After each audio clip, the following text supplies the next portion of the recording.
미국이 관세를 매긴다고 해서 중국이 손해볼 거는 그렇게 많지 않은 것 같습니다. 니네가 관세 매기는 거 매겨봐. 매길 수 있을 것 같아? 라고 가오잡을 수 있는 환경이 지금 만들어져 있는 상황입니다. 근데 반대로 미국이 손해볼 것들은 세 번째, 중국은 미국의 관세로부터 자유로운가? 원래는 저는 절대로 공산주의 국가에 투자를 하지 않는다라는 신념을 강하게 가지고 있었거든요. 근데 이제 최근에 중국이 네이처지에서 발표한 과학 경쟁력 측면에서도 그렇고, 사실 신산업, 태양광은 마찬가지고 2차 전지 산업이며 풍력도 마찬가지고 신재생 에너지의 전부를 사실 중국이 독점하고 있습니다. 그리고 사실 전기차 시장에서도요, 미국만 테슬라가 압도적인 점유율을 가지고 있지, 다만 중국이 여기에 진입하지 못하기 때문이거든요. 전 세계 시장을 기준으로 따져봤을 때는 중국이 전기차 시장에서 정말 압도적인 점유율을 가지고 있습니다. 그런 배경에서 저는 중국 투자를 시작했다라고 말씀을 드리는데, 그러다 보니까 이 3번 이슈를 제가 중국에 투자를 하고 있다 보니까 중국에 대한 낙관론을 펼치고 있을지도 모릅니다. 뭐가 됐건 간에 지금 미국과 중국은 계속해서 관세로 싸우고 있는 상황에 있습니다. 뭐 한 5년 10년쯤 뒤에는 이러고 있을지도 모른다라는 얘기도 함께 하고 있고요. 그러는 와중에 중국은 트럼프 1기 때부터 계속해서 미국 수출에 대한 점유율이 줄어들고 있었습니다. 중국이 그들이 줄였냐?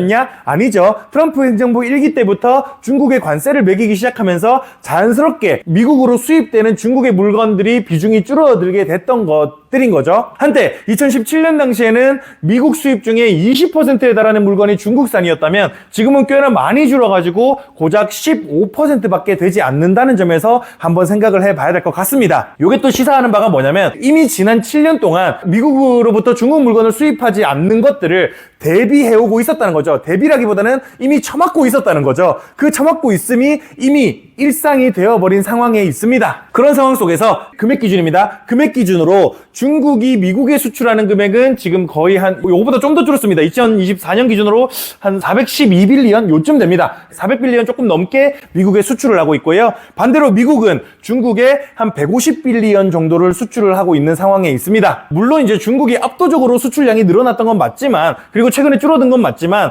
미국에 수출되는 중국 물건이 줄어드는 와중에도 중국에 수출되는 미국 물건은 늘어나 왔다는 점에서 한번 생각해 볼 만한 포인트를 제공하기도 하는 것 같은데요. 여기서 품목별로 한번 보겠습니다. 미국이 수입하는 중국 물건을 품목별로 탑 10을 나타낸 거고요. 중국에 수출되는 미국 물건들을 탑 10을 쭉 나열을 한 겁니다. 전체적으로 봤을 때 확실히 모바일 폰, 컴퓨터 앤 액세서리, 일렉트릭 앤 인더스트리얼 이퀴먼트, 토이, 게임, 요 장난감이랑 게임이 여기 있는 건 특이한 것 같아요. 그리고 클로싱 앤 텍스틸, 카 파츠 뭐 이런 것들을 쭉 보면 확실히 전자제품들을 중심으로 수출이 많이 되고 있구나라는 거를 보실 수가 있겠고요. 반대로 중국에 수출되는 물건은 가장 압도적인 게 소이빈, 대두입니다. 요 대두를 왜 수입하느냐? 돼지 먹여야 되거든요. 중국 사람들은 돼지를 그렇게 좋아하잖아요. 돼지를 먹기 위해서 돼지를 먹이기 위한 대두를 수입하고 있습니다. 많이들 인지를 못하시고 계시지만 미국이 마냥 금융, IT로만 잘 나가는 나라라고 생각하는 것과는 다르게 의외로 미국은 세계 최대의 농업 국가죠. 여기서 듣는 분들은 이미 아시고 계시는 얘기지만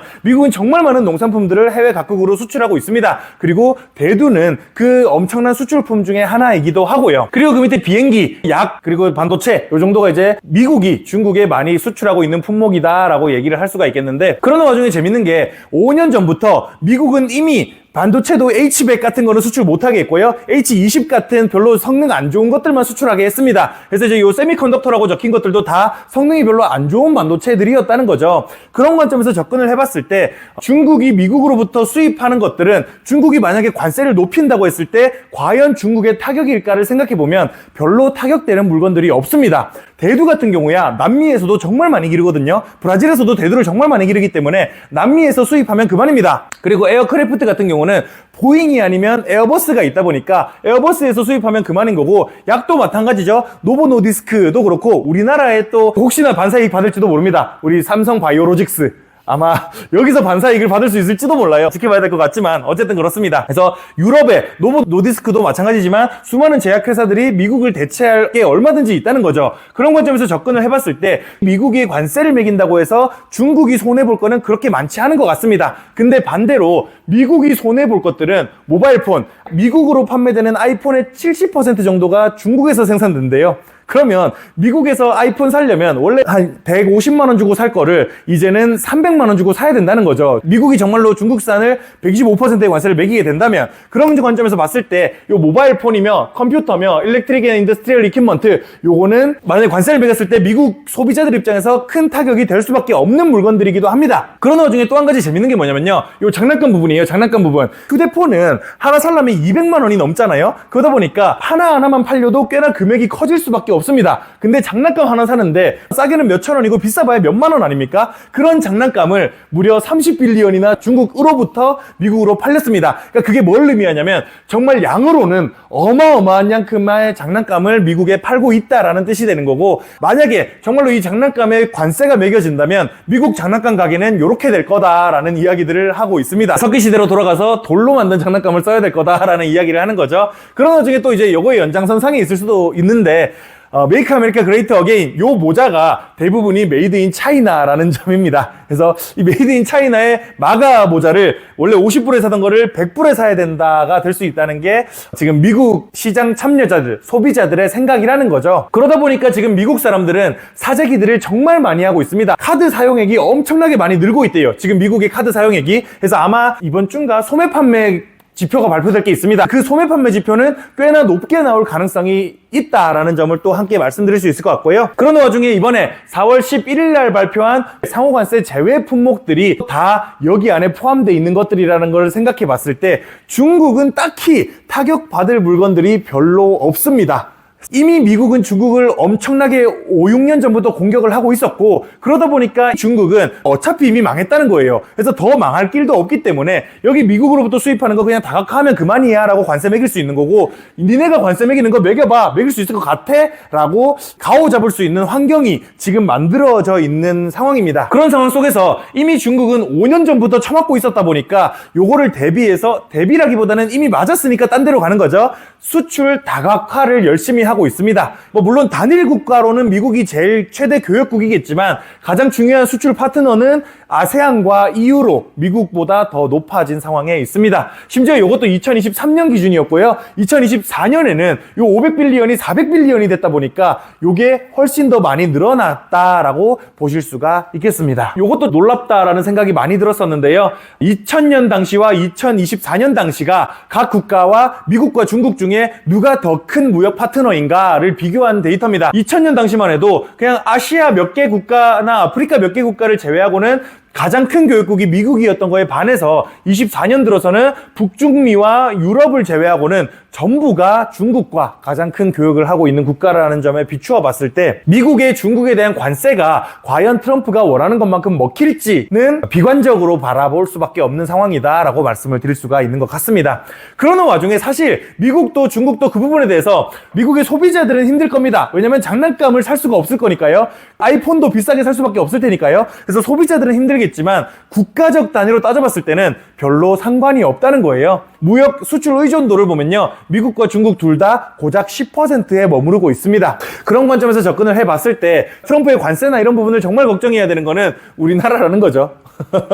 우리나라가 왜 고래 싸움에 새우등을 터지고 있는지 모르겠는데 우리나라가 가장 걱정을 해야 될 국가라는 점에서 이거 쟤들 둘이 싸우는 게 참 무섭다라는, 우리가 무섭다라는 생각이 많이 드는 것 같습니다. 그래서 사실 중국이 아주 세게 나올 수밖에 없는 이유도 여태껏 제가 말씀드린 내용에서 나온다고 봐요. 중국은 사실 별로 이제 절실하지 않아져 버렸다는 겁니다. 심지어 수출 의존도가 14%라는데 여기서 또 미국에 의존하는 비율을 따지면 거의 한 3, 4%밖에 안 됩니다.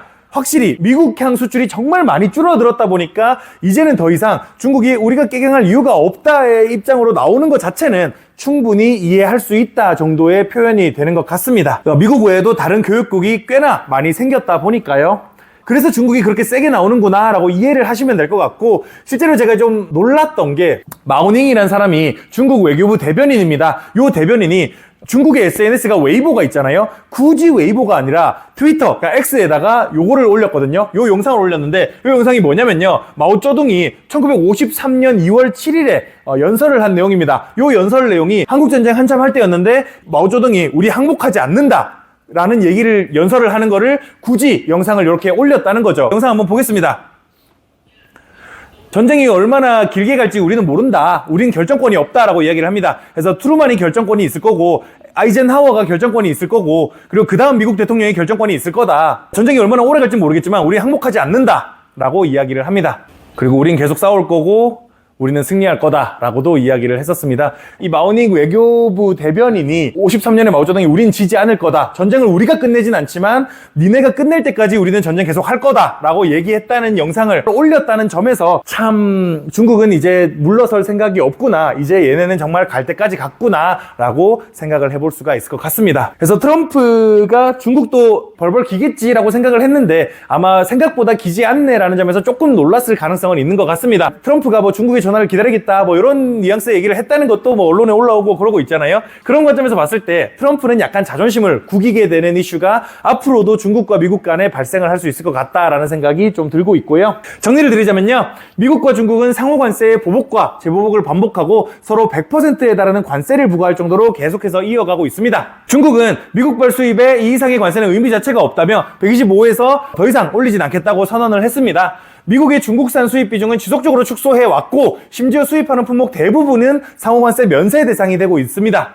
반면 중국은 수출선을 다각화하여 아세안과 유럽에 이미 미국보다 많은 수출을 하고 있는 중이고요. 현재 북중미와 유럽을 제외한 대부분 국가의 최대 무역 파트너는 중국이라는 점에 비추어 봤을 때 수출 의존도 또한 중국과 미국 둘 다 낮은 편이란 거를 생각해 봤을 때 마오닝 중국 외교부 대변인은 굳이 웨이보가 아니라 트위터에다가 미국의 대표적인 SNS에다가 마오쩌둥 영상을 업로드했습니다. 한국전쟁 당시 개입한 중공군 미국이 전쟁을 끝내고 승리할 때까지 절대 항복하지 않겠다는 내용이라는 걸 생각해 봤을 때 결국 중국은 미국한테 전혀 질 생각이 없구나라는 결론으로 귀결될 수 있을 것 같습니다. 혹시 궁금하신 거 있으실까요?